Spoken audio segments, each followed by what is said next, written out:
അമേരിക്കയും ഇസ്രായേലും ഇറാനെതിരെ ആക്രമണം നടത്തിയതിലൂടെ ഇറാന് ലോകത്ത് വലിയ നേട്ടം കൈവരിക്കാൻ സാധിച്ചു എന്ന വാർത്തയാണ് ഇപ്പോൾ പുറത്തു വരുന്നത്. ലോകത്തെ വൻ ശക്തികളിൽ ഇറാനും ഇടം പിടിക്കാനുള്ള സാധ്യതയാണ് ഇപ്പോൾ ഉണ്ടായിക്കൊണ്ടിരിക്കുന്നത്. ചൈന സന്ദർശിച്ച ഇറാന്റെ വിദേശകാര്യമന്ത്രി അബ്ബാസ് അറാഖ്ജിയാണ് ഇങ്ങനെ ഒരു കാര്യം പറഞ്ഞിരിക്കുന്നത്. അദ്ദേഹം പറയുന്നത്, ചൈന സന്ദർശിക്കുമ്പോൾ ചൈനയിലെ നേതൃത്വം ഞങ്ങളോട് അറിയിച്ചത് ഇറാൻ ഇപ്പോൾ അന്താരാഷ്ട്ര തലങ്ങളിൽ ഏറ്റവും നല്ല സ്ഥാനം നേടിയിരിക്കുന്നു. കാരണം ഇറാൻ അതിന്റെ ശക്തി എന്താണ് എന്ന് പറയുക മാത്രമല്ല, ഇപ്പോൾ അത് പ്രകടിപ്പിച്ച് ലോകത്തിന് മുന്നിൽ കാണിച്ചു കൊടുക്കുകയും ചെയ്തിട്ടുണ്ട്.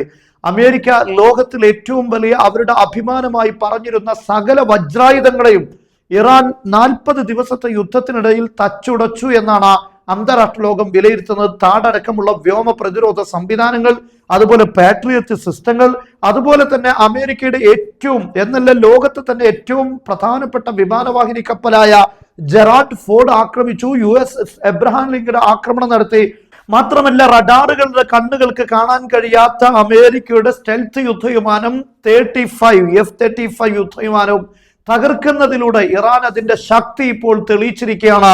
അമേരിക്കയുടെ ഏറ്റവും പ്രധാനപ്പെട്ട ഡെൽറ്റ ഫോഴ്സിന്റെ മിന്നലാക്രമണങ്ങളെ വരെ ചെറുത്തു നിൽക്കാൻ ഇറാന് സാധിച്ചിട്ടുണ്ട്. അതിലൂടെ അവരുടെ പൂർണ്ണമായ ശക്തി തെളിയിച്ചു. മാത്രമല്ല, ഹോർമുസ് കടലിടുക്ക് 2 മാസത്തോളം അമേരിക്കയാകുന്ന ലോക പവർ എല്ലാ ശ്രമങ്ങളും നടത്തിയിട്ടും അത് തുറക്കാൻ സാധിച്ചില്ല. ഇപ്പോഴും ഇറാന്റെ കൈകളിൽ ഭദ്രമാണ് എന്നത് അവരുടെ ശക്തി ലോകത്തിന് മുന്നിൽ അവർ പ്രദർശിപ്പിച്ചു എന്നാണ് വ്യക്തമാക്കുന്നത്. അതുകൊണ്ട് തന്നെ ഇറാന് നല്ലൊരു ഭാവി വരാനുണ്ട് എന്നാണ് ചൈന പറയുന്നത്. ലോകത്തെ വലിയ രാഷ്ട്രങ്ങളെല്ലാം ഇപ്പോൾ ഇറാനുമായി സഹകരിക്കാൻ തയ്യാറായി വരുമെന്നുള്ള ഒരു ശുഭവാർത്തയാണ് അദ്ദേഹം ഇറാനികൾക്ക് നൽകിയിരിക്കുന്നത്. എന്തായാലും ഈ യുദ്ധത്തിലൂടെ ഇറാന് നഷ്ടങ്ങൾ ഒരിക്കലും ഉണ്ടായിട്ടില്ല എന്ന കാര്യം വ്യക്തമാണ്.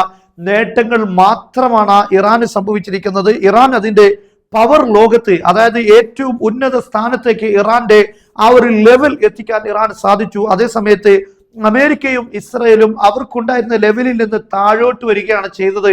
കാരണം പിടിച്ചു നിൽക്കാൻ കഴിയില്ല. സൈനിക ശേഷിയിൽ ആ 6 ഡേ വാർ കൊണ്ട് അറിയപ്പെട്ട ഇസ്രായേൽ അറബ് രാഷ്ട്രങ്ങളിൽ പല രാഷ്ട്രങ്ങളുമായി, സിറിയയും അതുപോലെ തന്നെ ഈജിപ്തും തുടങ്ങുന്ന ലെബനാൻ തുടങ്ങുന്ന രാഷ്ട്രങ്ങളോട് ഒരുമിച്ച് യുദ്ധം ചെയ്ത് 6 ദിവസം കൊണ്ട് വലിയ നേട്ടങ്ങൾ ഉണ്ടാക്കിയെന്ന് അഹങ്കാരം പറയുന്ന ഇസ്രായേലിന്റെ അഹങ്കാരത്തിനുള്ള ഏറ്റവും വലിയ തിരിച്ചടിയാണ് ഇപ്പോൾ ഇറാനിൽ നിന്നുണ്ടായിരിക്കുന്നത്.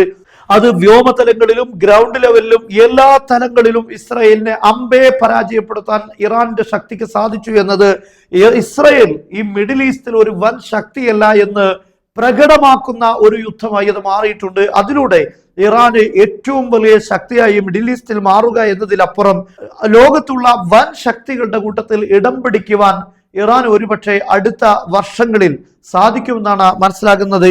ഈ യുദ്ധത്തിൽ എന്തായാലും അമേരിക്കയ്ക്ക് യുദ്ധത്തിൽ നിന്ന് പിൻവാങ്ങണമെങ്കിൽ ഇറാൻ മുന്നോട്ട് വെക്കുന്ന ഒരുപാട് ഉപാധികളെയും അംഗീകരിച്ചേ മതിയാകൂ എന്നതിൽ സംശയമില്ല.